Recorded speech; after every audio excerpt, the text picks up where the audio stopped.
በስመ አብ ወወልድ ወመንፈስ ቅዱስ አሐዱ አምላክ አሜን። ሰላም ንዓኹም ይኹን።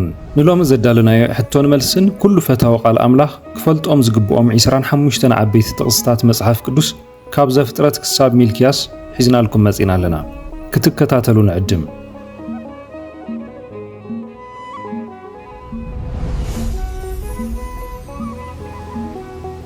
ቅድሚ ምጅማርኩም ግና ሰብስክራይብ ዘይገበርኩም ነዛ ቪድዮ ሰብስክራይብ ብምግባር ስድራቤትና ክትኮኑ ተዓዲምኩም ኣለኹም።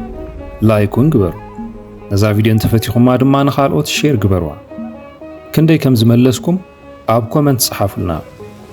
ኣምላኽ ሰማይ ከቕንዐልና እዩ እሞ ንሕና ባሮቱ ኸዓ ተንሲእና ክንሰርሕ ኢና። እዚ ጥቕሲ ኣበይ ይርከብ? ዕዝራ 4፣ ነህምያ 2፣ ሃጌ 1።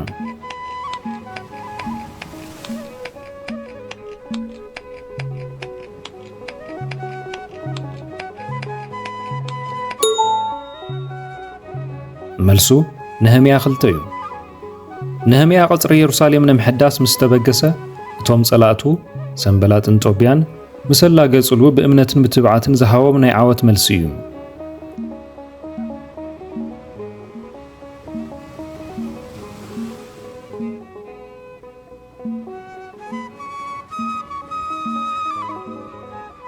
ንስኻትኩም ንኽፉእ ኣይሓሰብኩም፣ እግዚኣብሔር ግና ንሰናይ መደቦ። ነዚ ቃል እዚ ንኣሕዋቱ ዝተዛረበ መን እዩ? ዳዊት፣ ሙሴ፣ ዮሴፍ።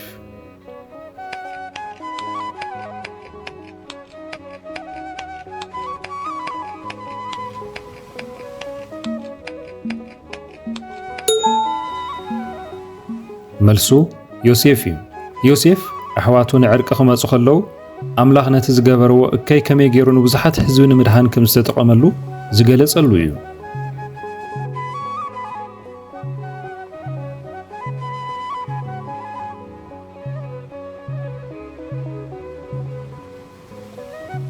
ንመን ከም ተምልኹ ሎሚ ሕረዩ፣ ኣነን ቤተይን ግና ንእግዚኣብሔር ክነምልኽ ኢና ዝበለ መን እዩ?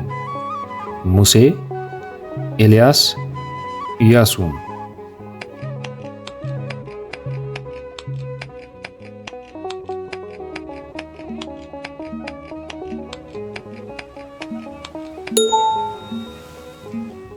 መልሱ ኢያሱ እዩ። ኢያሱ ቅድሚ ምማቱ ንህዝቢ እስራኤል ፍጹም ውሳነ ክውስኑ ከለብሞም ከሎ ዝተዛረቦ ናይ መሪሕነት ቃል እዩ።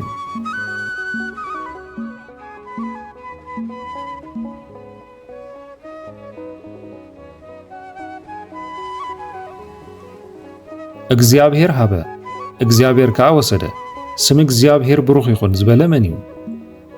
ኢዮብ፣ ዳዊት፣ ኤርምያስ።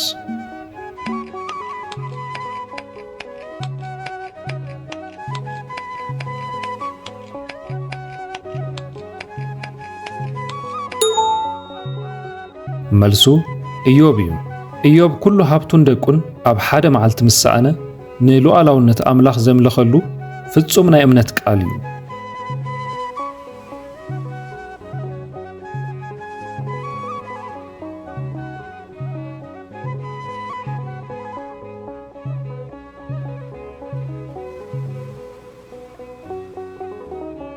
ንመን ክልእኽ መንከ ክኸደልና እዩ ዝብል ድምፂ ጎይታ ዝሰምዐ ነቢይ መን እዩ? ኣሞጽ፣ ኢሳይያስ፣ ሕዝቅኤል።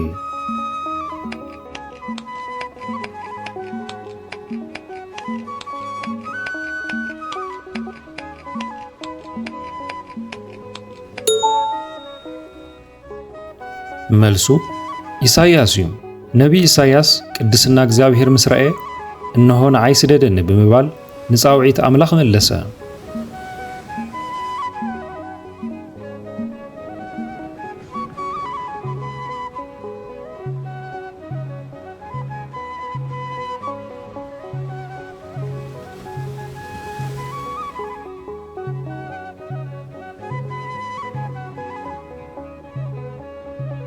ህዝብኺ ህዝበይ ኣምላኽኪ ድማ ኣምላኸይ ክኸውን እዩ።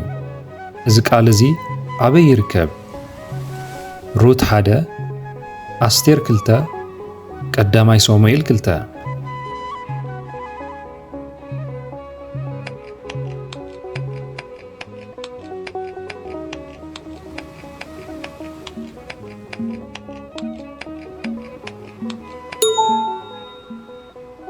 መልሱ ሩት ሓደ እዩ። ሞዓባዊት ሩት ንሓማታ ናኦሚ ክትስዕባ ኸላ ዘርአየቶ ፍጹም ተኣማንነትን ናይ እምነት ምስክርነትን እዩ።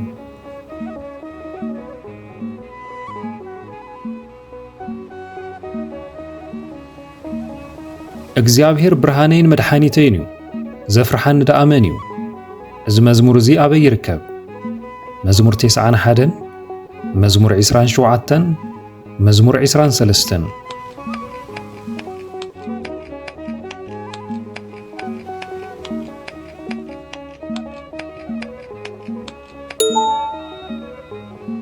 መልሱ መዝሙር 27 እዩ።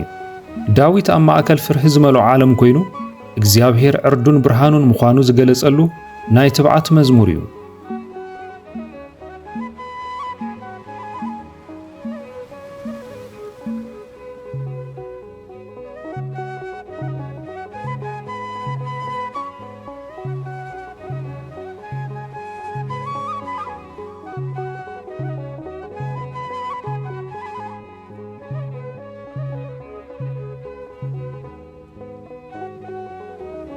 ንእግዚአብሔር ምፍራሕ ናይ ጥበብ መጀመርታ እዩ ዝብል ጥቕሲ ኣበየናይ መጽሓፍ ይርከብ? መክብብ 3 ኢዮብ 28 ምሳሌ 1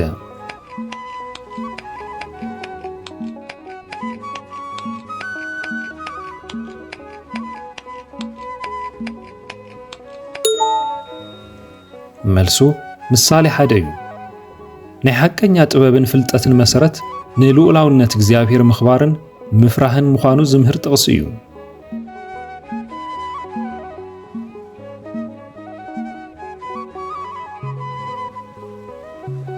ብማእኸል ጽላሎት ሞት እኳ እንተኸድኩ ነቲ ክፉእ ኣይፈርህን እየ። እዚ ፍሉጥ ጥቕሲ ኣበይ ይርከብ? መዝሙር 15 መዝሙር 23 መዝሙር 42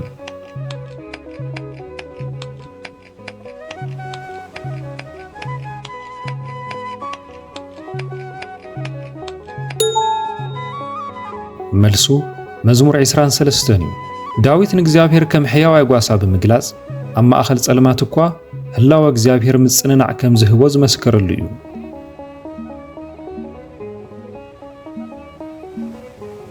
እቶም ንእግዚአብሔር ጽበዩ ግና ሓይሎም ክሕደስ እዩ ዝብል ጥቕሲ ኣበይ ይርከብ? ኢሳይያስ 40 ኤርምያስ 29 ሕዝቅኤል 36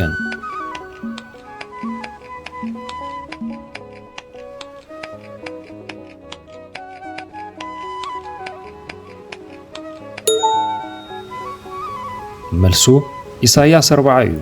ክርስቲያን ብእምነት ንኣምላኽ ክጽበይ ከሎ ከም ንስር ሓይሊ ከም ዝረክብ ዘበስር ቃል እዩ።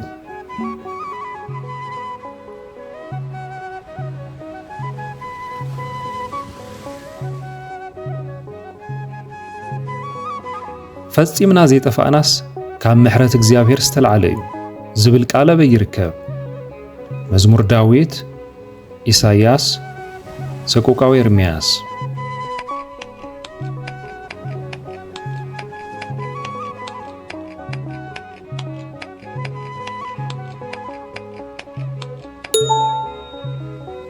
መልሱ ደጉዓ ኤርምያስ ምዕራፍ 3 እዩ።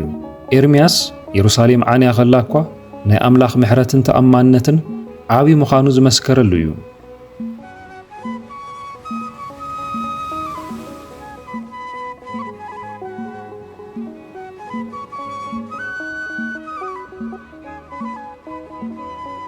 ቃለይ ከም ሓውን ከምቲ ንኸውሒ ዘድቅቕ መዶሻዶ ኣይኮነን ዝብል ቃል ኣበይ ይርከብ?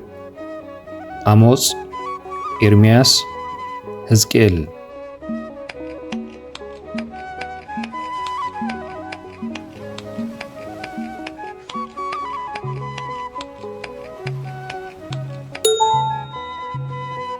መልሱ ኤርምያስ 23 እዩ።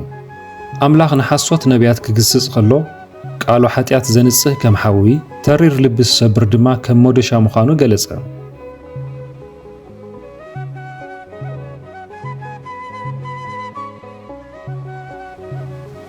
ጻድቕ ግና ብእምነቱ ብሕይወት ይነብር ዝብል ቃል ወንጌል መጀመርታ በየናይ መጽሓፍ ብሉይ ኪዳን ይርከብ? ዕንባቆም 2 ሚክያስ 6 ዘካርያስ 4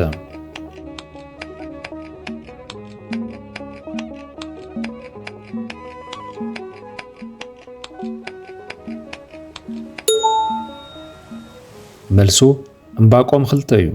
እዚ ጥቕሲ እዚ ሰብ ብእምነት ጻድቕ ከም ዝኸውን ዝምህር ኮይኑ ኣብ ሓድሽ ኪዳን እውን 3 ግዜ ተጠቒሱ ኣሎ።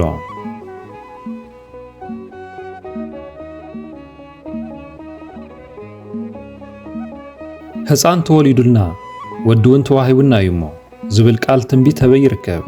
ኢሳይያስ 9፣ ሚክያስ 5፣ ሚልክያስ 4።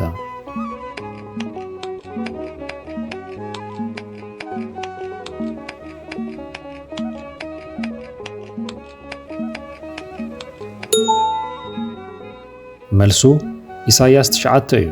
እዚ ብዛዕባ ልደት መሲሕ ጎይታና ኢየሱስ ክርስቶስ ዝተነግረ ፍሉጥ ትንቢት እዩ።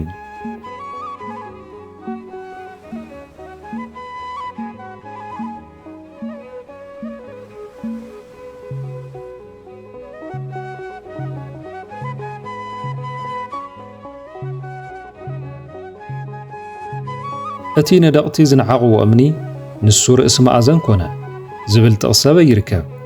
መዝሙር 118፣ ኢሳይያስ 28፣ ዘካርያስ 4።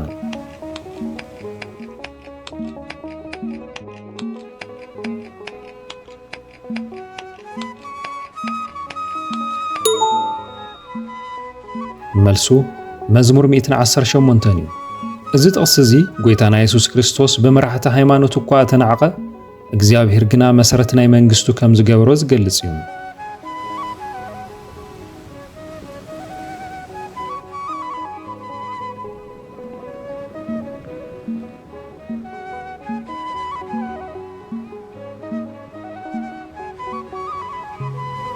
ሰብ ካብ ኣፍ ኣምላኽ ብዝወፅእ ኩሉ ቃል እምበር ብእንጀራ ጥራይ ኣይነብርን። እዚ ቃል እዚ ኣበይ ይርከብ?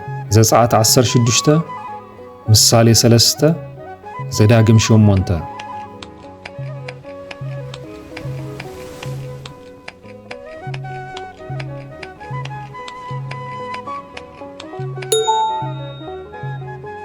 መልሱ ዘዳግም 8 እዩ። ኣምላኽ ንእስራኤላውያን ኣብ በረኻ መና እናመገበ ሕይወት ሰብ ብቓሉ ከም ዝጸንዕ ዝመሃረሉ ኮይኑ ጎይታና ኢየሱስ ክርስቶስ እውን ንሰይጣን ክስዕሮ ከሎ ተጠቒሙሉ እዩ።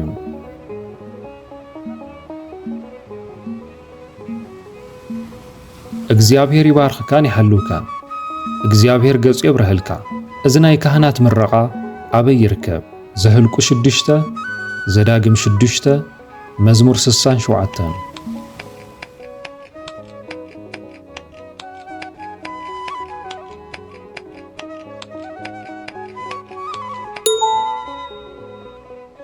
መልሱ ዘህልቁ 6 እዩ። ኣምላኽ ንኣሮንን ደቁን ኣብ ልዕሊ ህዝቢ እስራኤል ንኽጽልዩ ዝኣዘዞም ጥንታዊ ናይ በረኸትን ሰላምን ጸሎት እዩ።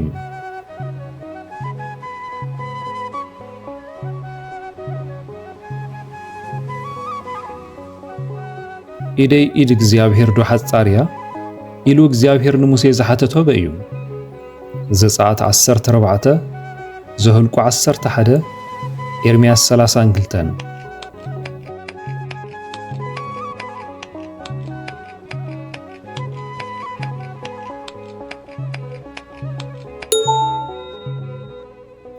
መልሱ ዘህልቁ 11 እዩ።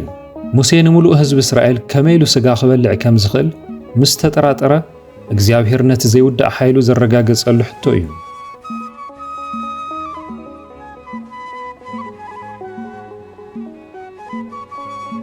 ኦ እግዚኣብሔር ኣብ መንጎ ኣማልኽቲ ከማኻ ዝበለ መን ኣሎ? እዚ መዝሙር ኣበይ ይርከብ? ዘጸአት 15፣ ዘዳግም 32፣ መዝሙር 29።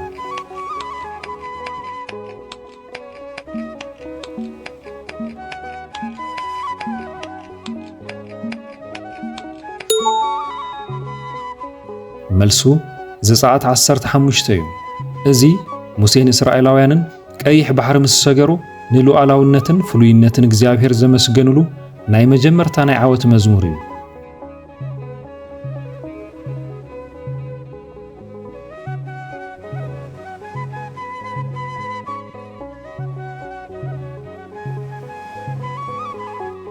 أتسألأيتي انتودأكو ختسء أب ጸልማት እንተተቀመጥኩን እግዚአብሔር ብርሃነ እዩ ዝብል ቃለ በይርከብ ምሳሌ ሆሴ ሚክያስ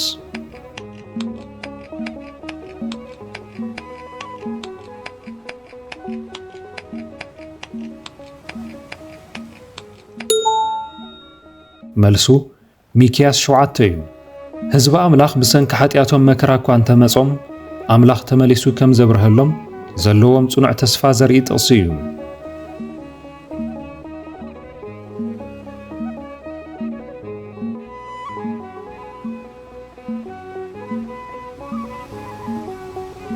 ፍርዲ ከም ማያት ጽድቂ ኸኣ ከም ዘይነጽፍ ሩባ ይፍሰስ ዝበለ ነቢይ መን እዩ ኢሳይያስ አሞጽ ሆሴ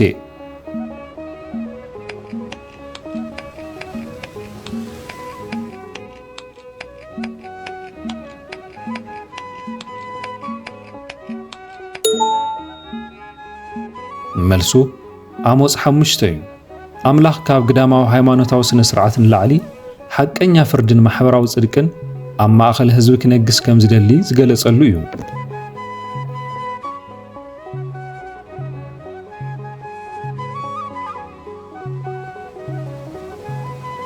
ብግልግልኡ ክኽውለካ እዩ ኣብ ትሕተ ኽናፉን ክትተኣማመን ኢኻ ዝብል ጥቕሰበ ይርከብ ኢሳይያስ መዝሙር ዳዊት ምሳሌ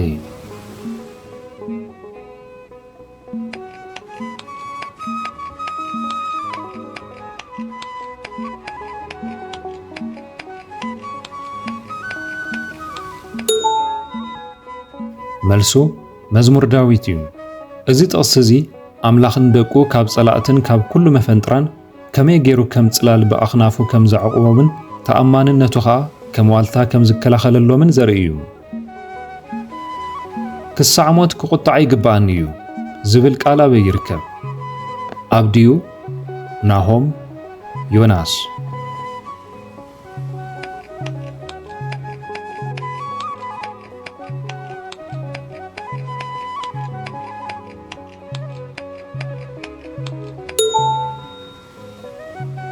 መልሱ ዮናስ እዩ ነቢይ ዮናስ ነነዌ ብዘይ ምጥፋኣን እታ ጽላል ዝነበረት ብምንቃጻን ተቆጢዑ ዝተዛረቦ እንትኾን እግዚአብሔር ግና ዮናስ ንሰብ ነነዌ ክድንግጽ ከም ዝግብኦ ተዛሪብዎ እዩ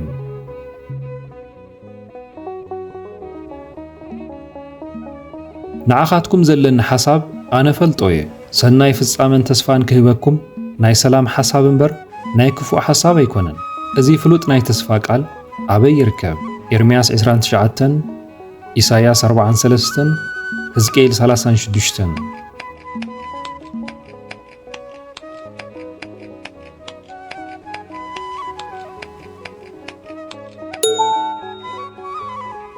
መልሱ ኤርምያስ 29 እዩ አምላኽ ነቶም ኣብ ባቢሎን ተሰዲዶም ዝነበሩ እስራኤላውያን ኣብ መወዳእታ ተስፋን መጻእን ከም ዘለዎም ዘጸናንዐሉ ፍሉይ ናይ ፍቕሪ ቃል እዩ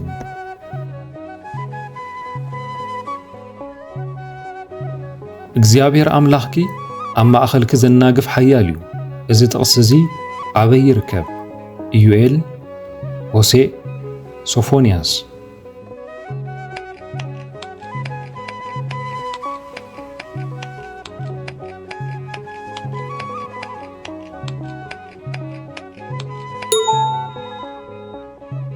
መልሱ ሶፎንያስ 3 እዩ አምላኽ ኣብ ማእኸል ቅዱሳን ኮይኑ ብሓጎስ ከም ዝፍሳህን ብፍቕሩ ኸኣ ህድኣት ከም ዝህብን ዝገልጽ ዘገርም ጥቕሲ እዩ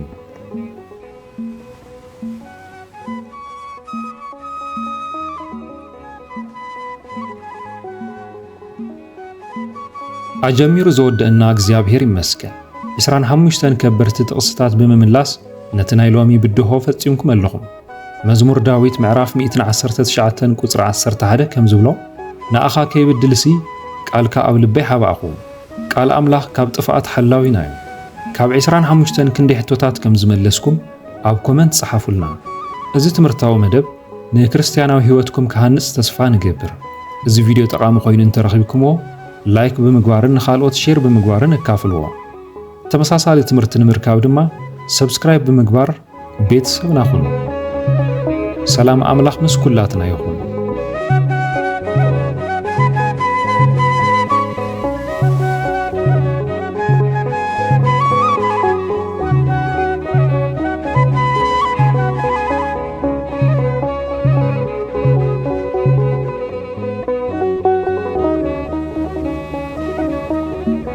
ይሁን።